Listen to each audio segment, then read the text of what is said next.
Welcome to the Boomer Briefing Podcast, where we help you solve a critical business issue in 20 minutes or less. I am your host, Jon Hubbard, director here at Boomer Consulting, and with me today is Gary Boomer. Hi, Gary. Hi, John. Great to be here. And it's great to have you. Gary, as most of you know, is the founder of Boomer Consulting, and we have a fun topic today, and Gary is the right individual for this conversation. And that topic is how you should be packaging and pricing your services. So, Gary, to start, I just want to throw out one big question. Why is it important for firms to figure out how to package and price their services correctly? Well, John, I can answer that question, but I'm going to start off with a disclaimer since I'm a CPA and say 19, 20 minutes is pretty tough to discuss this topic. So we're going to try to go at a fairly high level, but give you some resources that will help you move forward. But I think pricing packaging is essential to the transformation of the profession.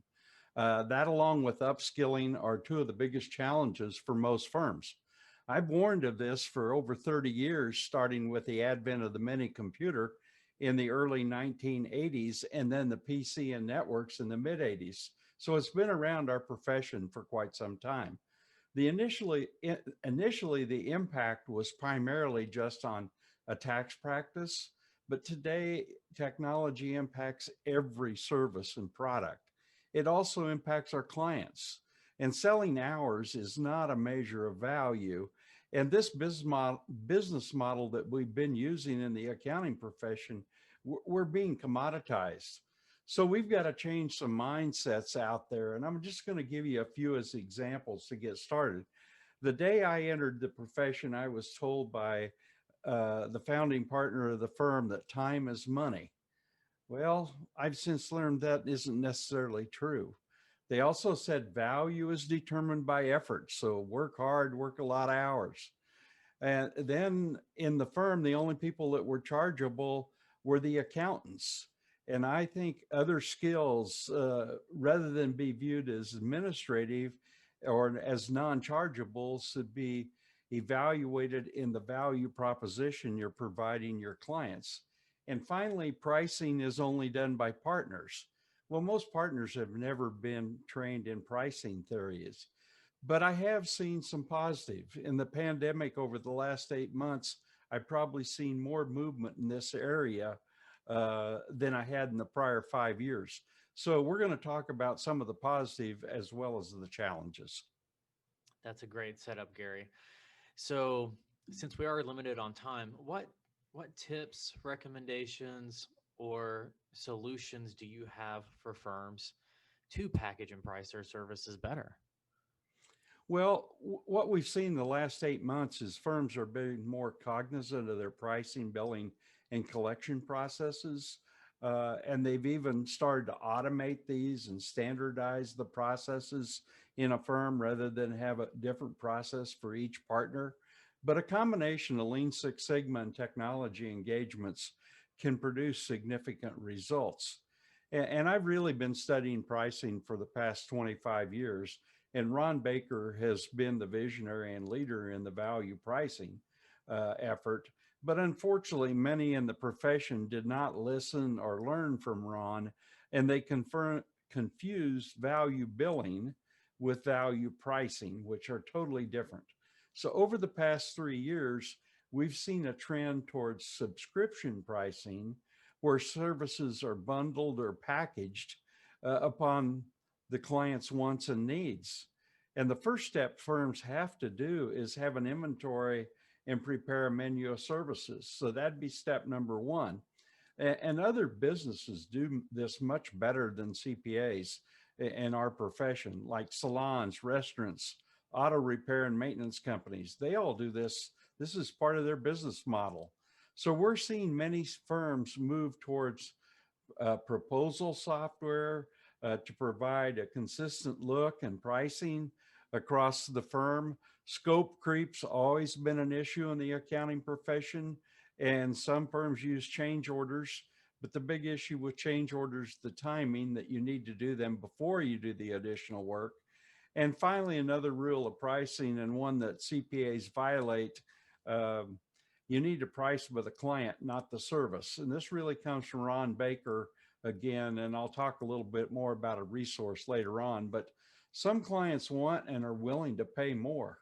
So think of American Express, green, gold, platinum, and black cards. Very few people have a black card, and it's by invitation. You have a few clients that are black card type clients, and you probably are under servicing them. Yep, that's an excellent example, Gary.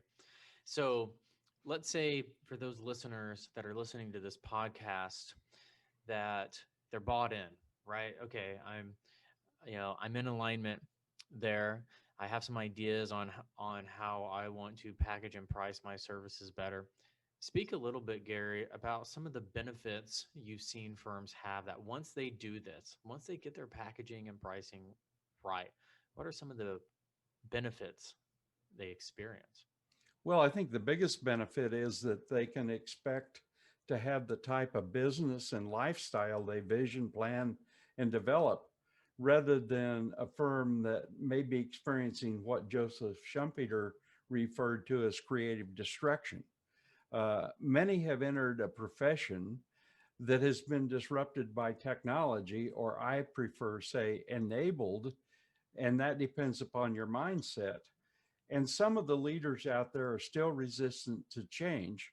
And our listeners should also expect a greater focus on their unique abilities, greater teamwork, and more external collaboration, resulting in a better work-life integration.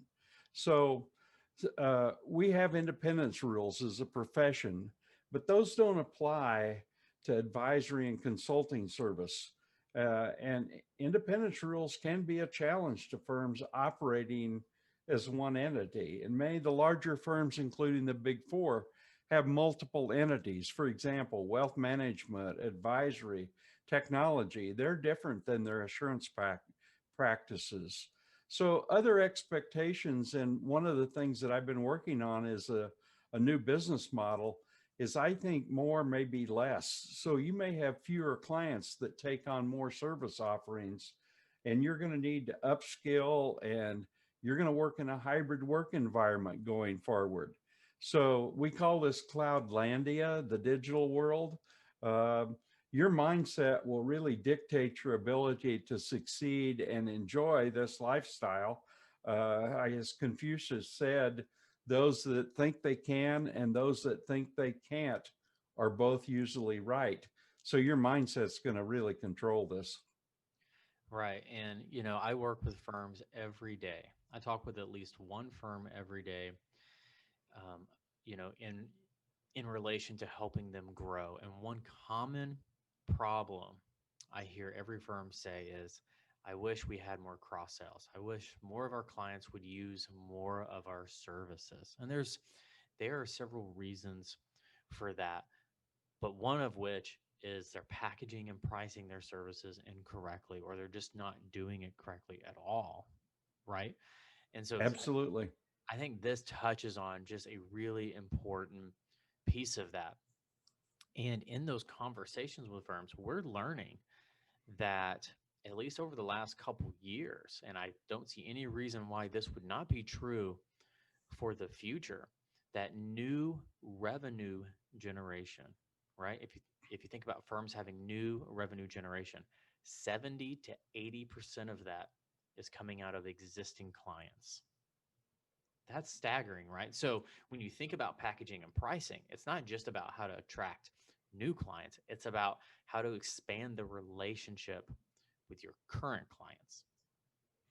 Absolutely. It's part of the business transformation process. Right. So, Gary, for those listening that are bought in saying, all right, I need to finally do something around this, finally start to move the ball with regards to packaging and pricing correctly.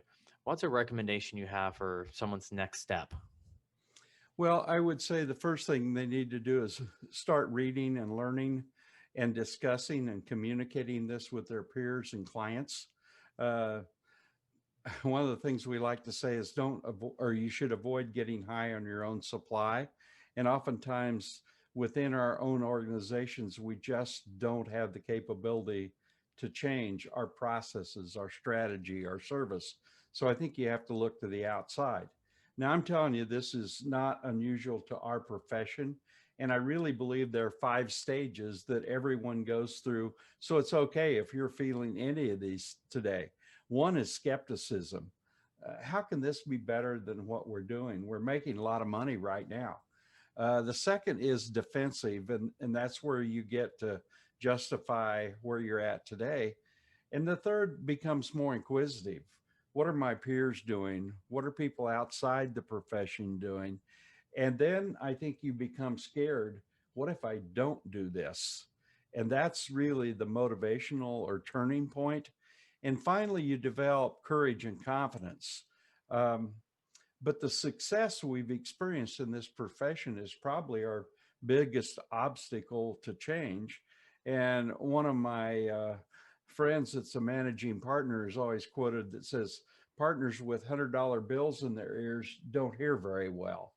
And I believe the fastest and most efficient path here is to start with a vision and go through the visioning process, develop a one-page plan, and then commit to holding yourselves and others accountable. And a tip here quickly, who is more important than how? But yet most professionals, including CPAs, focus on the how. So using a unique ability team that has sales, marketing, project management skills is very, very important.